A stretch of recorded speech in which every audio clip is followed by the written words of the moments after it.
Tina, while you're busy rearranging your mop, Tina, that was some kind of save at the trout hatchery. He stumbled up the step a bit, left both legs really, and then you still managed to keep it together. Oh, I wasn't falling off in the water again in front of everyone. To be honest, I was having an amazing ride, and he last year had quite a nasty fall into the water at Burghley, where they go off quite a big step into blue water, and he did the splits and went headfirst into the water, so he's been a little bit suspicious. Even though at Bramham he jumped into those waters beautifully, which is what I made him come here, because I thought, no, he's over it. And I walked that distance, those 4 strides, and thought he might just have a little bit of a look if he goes in. But actually, as he turned, he just wanted, like a sort of glorified pony, he just wanted to have more of a look. So he caught his knee, so that was the first of the unbalancing. Then as I corrected myself, I thought we were going to miss the feed bit, and I thought, oh, sod it, I'm just going to pull the right way, and the worst he could do would be to come to a grinding halt. And then he jumped it, and I thought, oh my God, I'm up his neck again. And so I just pulled myself around. I mean, I did look, which is where at the fence of every option that could possibly happen, obviously hoping that it wouldn't.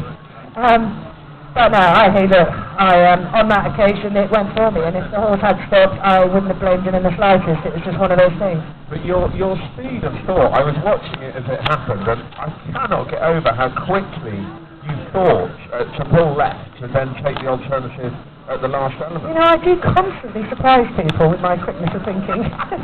I have been worried about that sometimes, but I'm glad I surprised you, John. Well, just because I know that if I'd been in that situation, I would have just sort of fallen off or something. I wouldn't have managed to think that quickly. I was doing everything I could, so I didn't fall off because I don't like it. But taking that aside, the rest of the round looked great. Oh yeah, totally. And usually on around a course like this, you're going to have a few scary moments somewhere.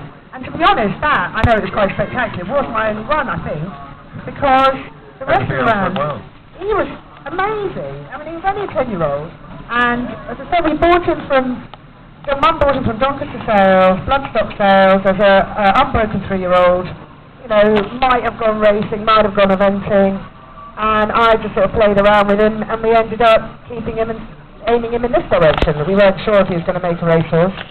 And I then syndicated him off 5 owners that have had horses with me for years.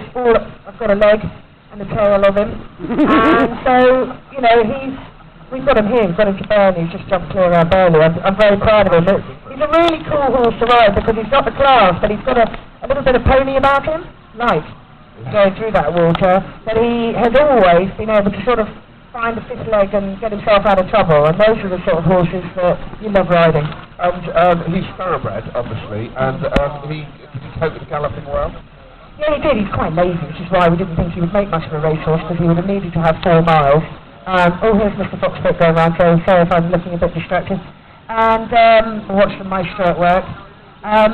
You know, he is, and it is lovely to have that turn of foot round a course like this, but actually looks a little untidy there.